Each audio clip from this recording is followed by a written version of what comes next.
Hey everybody, happy Monday. So excited to be back. Today at the SkateProud Chats, we're going to be talking with one of my best friends in the whole world, one of my favorite people, Britney Simpson. Um, so excited for the talk today. Okay, I think she joined.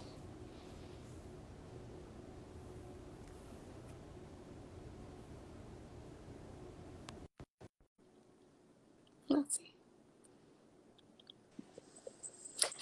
Hello! Hello. Oh my gosh, I'm so excited. I know. I'm really excited. It's so good to see you. It's good to see you too. I'm feeling a little less nervous today because a lot of the people I've talked with, I don't know super well, but like you're like family to me, so less nervous You today. are my family. Yeah. No, we're sisters. Mm-hmm. But we'll get into that later, I promise. But little introduction. So Brittany is junior national champion in pairs, JGP final bronze medalist, incredible human being. Well, Little, thank you. and also you were a Grand Prix competitor previously, Yep. so lots of accomplishments. But I wanted to start off getting to know you. If you could pick a favorite skating memory. Yeah. So, um, as we all know, when you start off skating, all the competitions are like, representing the so and so club, that's like pretty big deal. But for me, my favorite skating memory was my very first international when like nobody prepared me for this moment when they're announcing your name and you're not representing a club anymore. They're like representing the United States of America, and then you go out there. Like that moment is the best moment ever. And I think anytime anybody asks me or anytime they're like, oh, yeah, it's like my first junior Grand Prix. Do you have any advice? I'm like, I don't have any advice, but it's going to be a really cool moment when they like announce you and you're representing the US and not just your club anymore. That's my favorite moment. That's such a good, and I think you're right. It is like you realize there's you're trying to do your best to represent something bigger than yourself. Mm-hmm. That maybe you get a platform that you don't have, and you hope you can do justice to that. And it is a big moment. I remember like my first event, you telling me that, and like it was a very big moment for me, but I was so nervous, my legs were shaking that I like thought I would not be able to skate.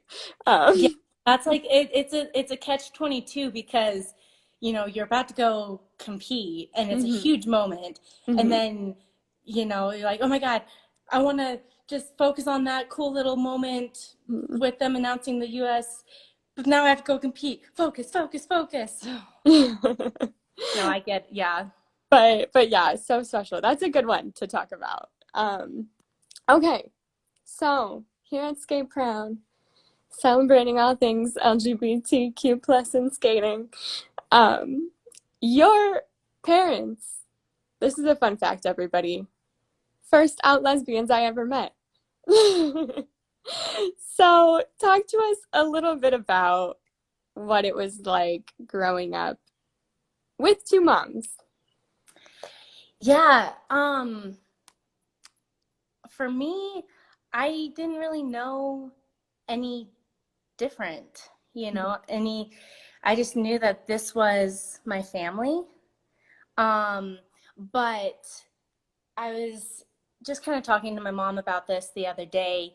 Um, and, they took the right steps as a couple. They went into even like the preschools, the Montessori schools ahead of time to say, look, like, this is who we are.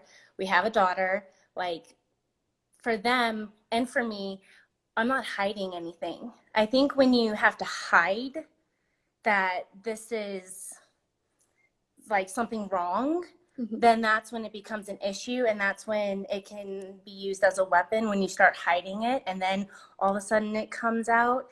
Um, but yeah, I didn't really know any difference. my parents did a really good job, but they also tried to protect me a lot of the times.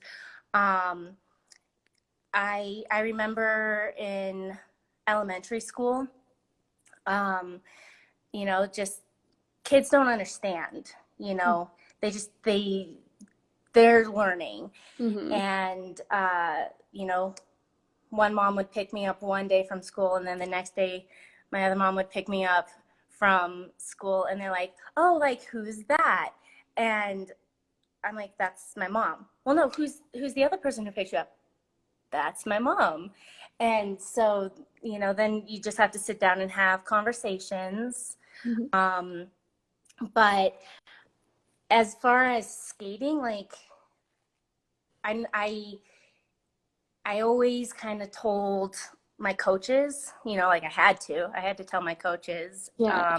about it. Again, not trying to hide anything, because Mm-hmm. there's no shame, there's nothing wrong with it. It just is something different Mm-hmm. than what most people are used to. Um, and I don't remember what the interview was, but it was the first time that the interviewer, it was a phone interview, I was asked, like, oh, so your mom is in education. Well, what does your dad do? And I have always just said, oh, I don't have a dad. And I've never engaged in that topic any further. I just don't have one. Mm-hmm. And for some reason, this interviewer made me feel so comfortable. I was like, oh, no, I don't have a dad, but I actually have two moms. And I think what was really interesting is that the entire, I think, article, what he was trying to write about, had changed at that moment, because he was like, oh my gosh, like, I've never met like a skater who has two moms or two dads or something like that. And I have a partner, and like, you're making me feel really comfortable. So that was really cool to Mm-hmm. like make him feel comfortable in Mm-hmm. an interview. And then the article title actually was Britney Simpson, figure skater, has two moms, and I was really, really nervous at first, Mm-hmm. because just like anybody, you don't know how people are going to react to Mm-hmm. that. Um, but again, not living in fear. Mm-hmm. And I think, I mean, you bring up a lot of things that I think are such good points. Um, Especially like the shame. And this is so hard, right? Because people are like sharks sometimes. And Mm. like when they can feel your shame about something, I swear they like latch onto it. Oh Um, yeah. and it's so tough because you don't want to be in, like, you're not responsible for other people's reactions of you. But I Right. think the best you can do to not attach to their shame and like take that on yourself, it actually helps dispel it everywhere. Um, Hmm.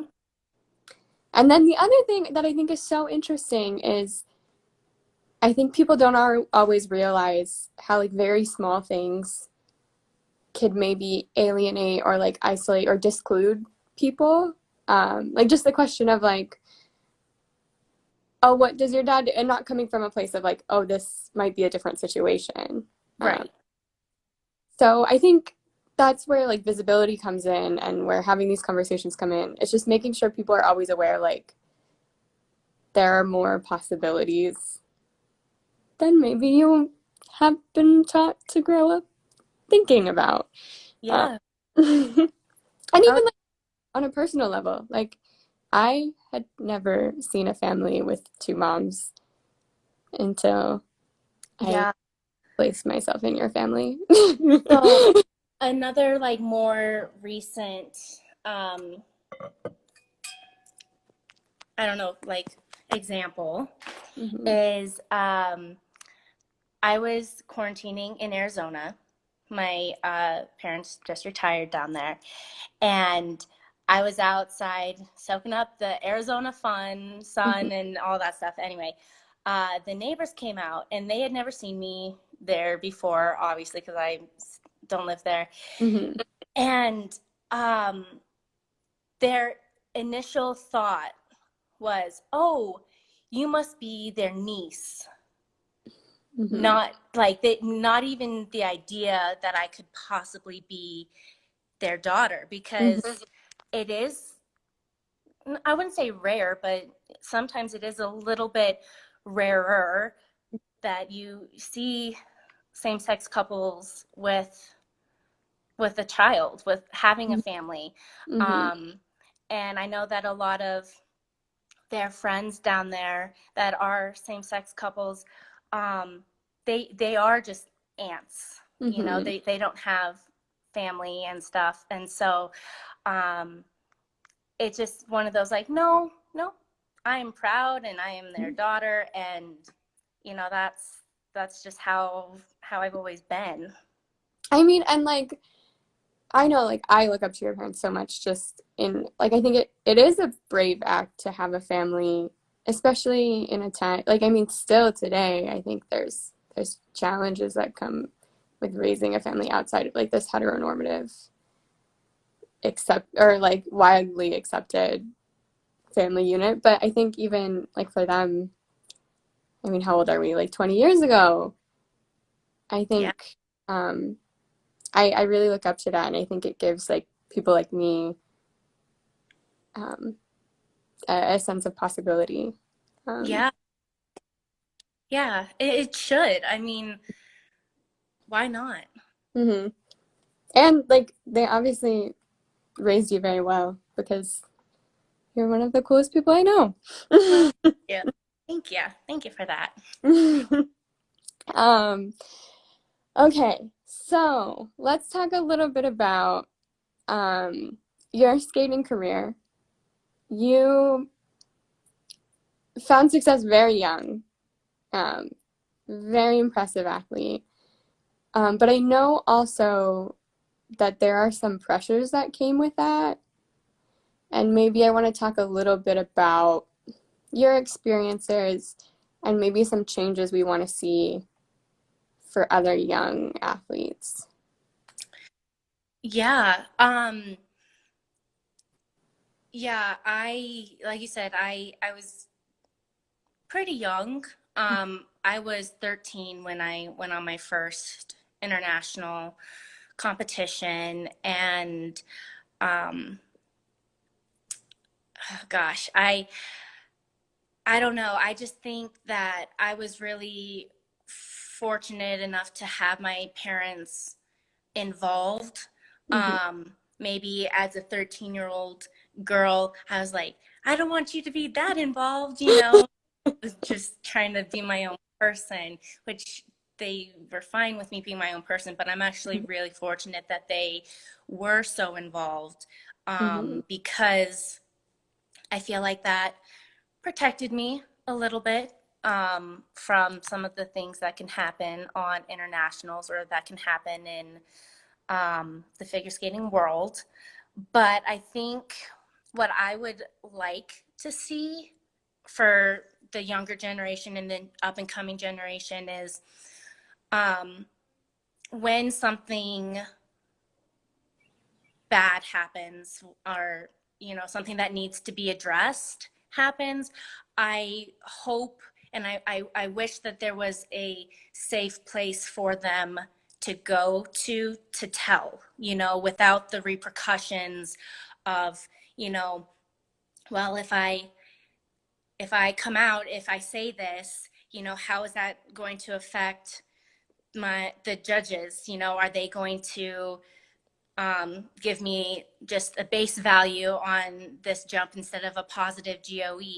You know, that's the world we live in skating, where, you know, you're judged. And I think that there's not a safe place at the moment. They're trying to be, you know, we have safe sport, we have in schools like safe to tell, but those have their own faults as well. And I just would hope that I hope that someday there's going to be a safer place for kids to, or young adults to go to. But I think that we also need to have the upcoming coaches, up and coming choreographers, up and coming board members for US figure skating to really want to change this behavior, to want to just not allow this to happen and not allow this to hurt skaters anymore. And I think it's our responsibility um, responsibility to do that. So that's kind of what I would like to see happen and what I hope will be better for the younger and up and coming skaters. Mm-hmm. And I definitely think you're right. I think moves have been taken in the last few years to try to combat these dynamics. But you see, like on the call with Asher, we talked a little bit about how Safe Sport even says on their website, at least Safe Sport USA, says it's for specific types of abuse, so like sexual, physical, emotional. Mm-hmm. And that does ignore that there are other types of abuse that happen, particularly like discrimination based, that like that does not cover discrimination and like cultural identity based abuse. And so I think that's one step we've got to address moving forward is Safe Sports doesn't even say that they're covering all the types of abuse we have to cover. And then I think you're right, like the repercussions of reporting, Mm-hmm. or where there's a lot of power in the hands of people in a subjective sort of way. I think something has to be done. Yeah. Yeah. I mean, it's not going to happen overnight, Mm-mm. but I think that's just, one of the things that's missing for skaters to feel comfortable, to feel safe about. And I think the hard part as well is a lot of the behind the scenes kind of issues in US figure skating, in all sports. I'm sure it happens in gymnastics, Mm-hmm. um, any sport. Mm-hmm. But sometimes, um, how do I say this? Like medals, like the awards, the winning Mm-hmm. means more to the sport, to people, than the actual um, health, whether it's physical, mental, emotional health of the athlete. Mm-hmm. And um, and so again, that's why I'm saying, like, we need new up and coming people to step in and be like, yeah, medals are great, that's awesome, you're doing a great job, but like, if a report comes in, Mm-hmm. we need to address it, Yeah. whether they're winning or losing or not. Like, Yeah. so that's just been something that I've always had a voice and a thought on. Mm-hmm. Um, so There are more important things. And I think something that I've been thinking about a lot lately, like I just watched Athlete A, which self-care a lot if anybody watches that movie, which is like the documentary about culture in USA gymnastics. yeah. And something that it made me think about quite a bit was like my relationship to my body and injuries, and how there is this mentality. And I think it's in a culture of a lot of sports. It's like not pinning it down on like one person or one organization, but I think there is this culture of like valuing pushing past, like you're a very good athlete if you can, by measure of what you can put up with. Mm-hmm.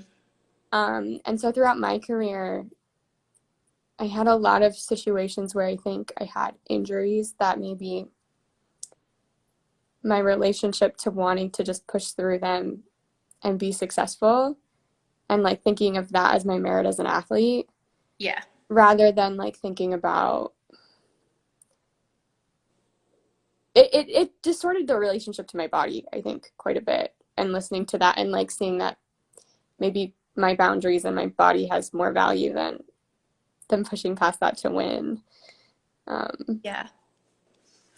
Yeah. I know that this is like deviating a little bit, but what you were saying is, so do you remember the Olympic gold medalist Sean Johnson? gymnast. Yeah, yeah, She's of course. in Yeah. gymnastics. Yeah.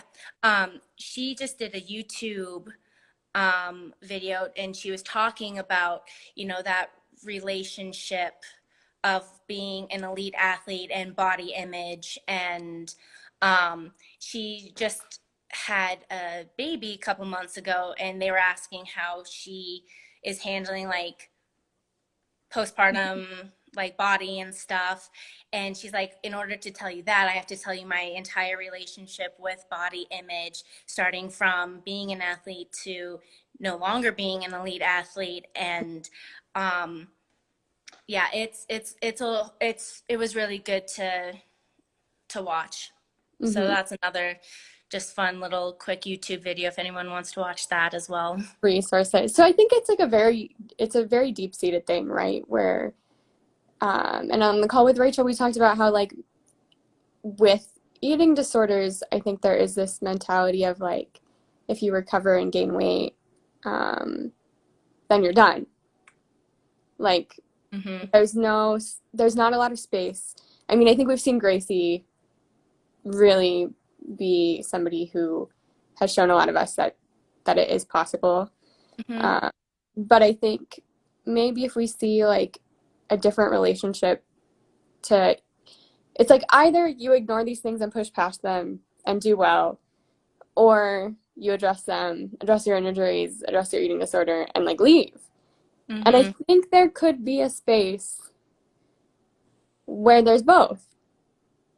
I mean, I think I've seen it, especially like moving to the professional world outside of competing.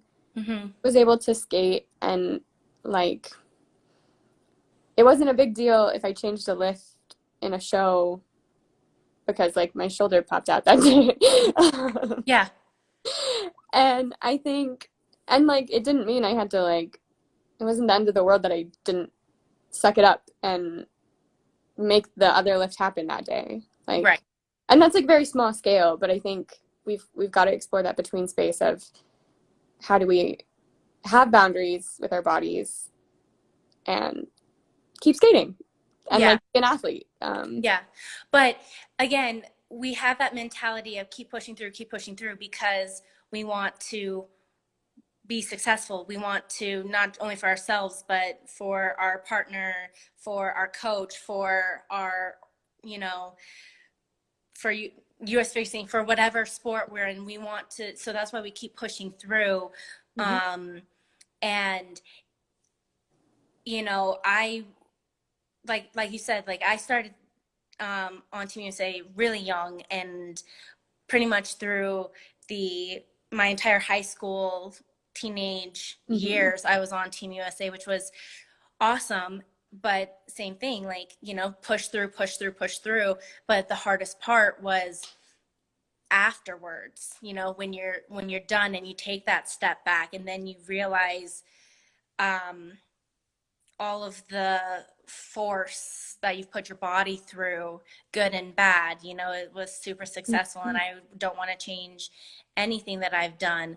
But um, at the same time, um, you know, I don't even know how to explain it because you love the pressure, you love the intensity of it. That's what an athlete is. Um, Mm-hmm. but yeah, we just got to make sure that we are keeping the younger generation safe in all aspects, from injury, mental health, physical health, emotional health, like just all of it. Yeah, I think you bring up some good points. And these are ongoing conversations. Like I don't have the answers. Me and Oh yeah. Brittany alone. I mean, maybe we like to think we do, but it's gonna be a much bigger thing than just like Brittany talking over FaceTime. No, I But don't have, I think along with time. that, Uh,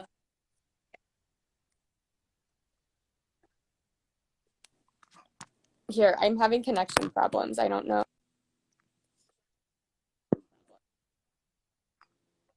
Can you hear me? Probably me. I'm sorry. Oh no, you're good. You're back. Okay. Um, so something that I've been thinking about with my involvement with SkateProud and like having you on here is queer community. Like there is this very special thing I think a lot of people find um, of like chosen family. You realize a lot of times when you come out, like you don't have a lot of people who maybe that you knew were queer, and you like find these people who have shared experiences with you, and it's one of the most incredible, I think, parts of being a part of this community. And I was very lucky when I moved to Colorado to train. I lived with Brittany and Jason Brown, and kind of before I was like out as queer, I got this experience of chosen family. That was so fun. I don't know if you want to share any stories about that. I mean, of course I do, but you can go first. Oh gosh. Um, we can talk about how I've talked about how I'm a terrible cook. Still am to this day. I'm learning, but it's not my thing. Um, and so for like 3 months, also I'm very shy. Talked about that too. So I moved in with Brittany, and we didn't speak to each other for three Like, months. yeah, yeah, you were hiding in your room, and I'm a very like energetic, like outspoken, outgoing person, and I was like, The sweetest. yeah, well, I was just like, oh, I guess she doesn't really want to talk. It's okay. I'll just let her. She can, it's fine. I'm just shy. I think, do you remember like our breaking moment? We stayed up really late. We were watching TLC say yes to the dress, and we were like at the kitchen table, and we like finally had that breakthrough moment of just like all different types of conversations, and I was like, yay, like that was the beginning of like you coming out of your shell, and I gained a sister. Yeah. So like I moved in with Brittany, and her parents were there like some of the time, but they worked in Denver, so we were just like raising each other for long Yep. periods of time. And I hid in Yep. my room and I didn't like I ate only like protein bars and like PB&Js because I didn't know how to cook. And Brittany would always be like, "Do you want me to make you dinner?" And I was just like, "No, it's fine. I'm just gonna like have another PB&J." And I was like, no, you gotta like eat. You need to cook yourself real meals. Yeah. And so we had a breaking point. We bonded over saying yes to the dress. Yep.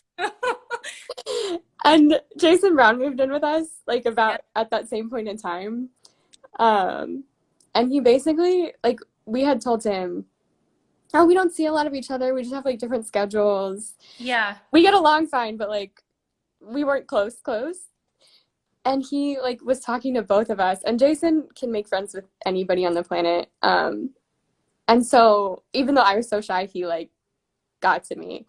Um, and he would have conversations with us. And then at one point, I remember he was like driving and I was in the passenger seat. And he was like, "You're not friends with Brittany, are you?" I was like, "What do you mean?" And he's like, "You guys don't talk. Because if you talked, you would know how much in common you have." Yeah. Yeah. No, that was like Three's Company is kind of what I relate our life to. That was so fun. But we've been, I mean, gosh, we've been besties forever now. Yeah. And I think something like I was so lucky to have this community. I was thrown into this community, our little like family that we made for each other when Mhm. we were teenagers and skating. But I think skating is a very isolating sport. It can be. Yeah. Um, Yeah, for sure. and being on these live chats and talking with people who were maybe my competitors, who I was very friendly with, like we got along, but you don't see them very often. You don't have maybe You the, don't get to know them when you're yeah, against them. because you're Yeah. just focused and you're not like, not thinking about maybe like cultivating friendships like while you're at an event. But they're all so cool. Like all of my competitors that I've spent a certain amount of time with now, like they're the best people. Hmm. So I think maybe I'm curious as to like how you think we can build more of a community in skating for other skaters. Oh, that's a hard one. I I think it just takes that personality of like, just because you're at an event and you're competing against these people, don't change who you are for for the sake of the competition alone. Like if you're somebody who loves to get to know somebody, get to know them. Mm-hmm. Um, and I think it's harder. Um, like I'm sure it's harder to build friendships and relationships within like the discipline. So like ice dancers, like I'm sure you guys get along, but like it's kind of a little bit harder until you step back and step away and then feel like you can do that. Because I know for me, it was so easy to make friends with like the ladies, with the men, and then the ice dancers. And I have a few pairs friends, but I think you just have to realize that skating is only going to be a small part of your life, and it's a big part Mm-hmm. of your life. And um, the relationships that if you don't form relationships, I think that you're going to regret it more so than if you actually just try to be friendly, try to form those relationships, and then worry about the competition Mm-hmm. when you get there, because I think, I mean, it's so nice to have like a friend that we can do so much together. Um, and it's just nice to see even like the Olympians forming relationships with each other. I don't know. I don't know. It just, I think that you just have to stick to who you are in order to survive this crazy world. It is it is so crazy, and it's like it's an experience that I think very few people in the world share. Mm-hmm. Experience of like growing up and being involved in elite figure skating. And so, although these people are your competitors, they're also some of the only people in the entire world that share a lot of experiences with you. And it's so valuable to have them as people that you can then turn to and have this relationship. So I would love to see something grow. I think SkateProud's trying to build a sense of community here. Absolutely. But definitely like a sort of like cross discipline, maybe like a mentorship program, something where skaters can have, and then I think even for like reporting in situations of abuse or discrimination, it's much easier to talk to a friend than it is like a coach or an official. And I think sometimes like they're like, oh, just like talk to an adult, but like it is so much easier to talk to a friend. Yeah. uh, No, it is. And, you know, you you bring up a great point. Friend, you need a friend. And I think you said earlier that, you might be going through something and you feel alone and you feel like nobody's going to understand you. So by forming those relationships, by reaching out to a friend, you might find that, oh my gosh, this person is going through the same thing I'm going through. Like, I'm not alone. And I think that's the hardest part, is people feeling alone when you're not. Mhm. And you don't have to be. Um, so I agree. Just forming those relationships, finding that friend that you can rely on. They might have been your competitor, they might still be your Mhm. competitor, but again, you don't know, like maybe Mhm. they're the exact person you need at this moment in your Mhm. life. And I would love to see older skaters making sure they're cultivating that space at their rinks, uh, Mm-hmm. trying to make sure the younger skaters feel like they have somebody they can talk to and feel like somebody that they can share their experiences with. And it's like some of those things are so easy. It's just a matter of like older skaters striking up a conversation or like noticing things. Yeah, yeah. And um the older skaters, if they're a coach, choreographer, whatever they're Mhm. doing in the ring is, making sure, like you're saying, the little ones, Mm-hmm. they're not fighting and competing against each other at practice. They're supporting each other. They're lifting each other up at a young age and realizing that this is a community, Mm-hmm. and that's how that's how we should treat it. Mm-hmm. Um, oh, good words, I think, to kind of conclude on. I'm gonna scroll through and make sure there are no questions. If you have a question, feel free to ask it now. I thought I saw one. Oh, somebody asked their best friend is having a birthday and they want to see if we can say happy birthday. We'll say happy birthday. Yeah, happy birthday.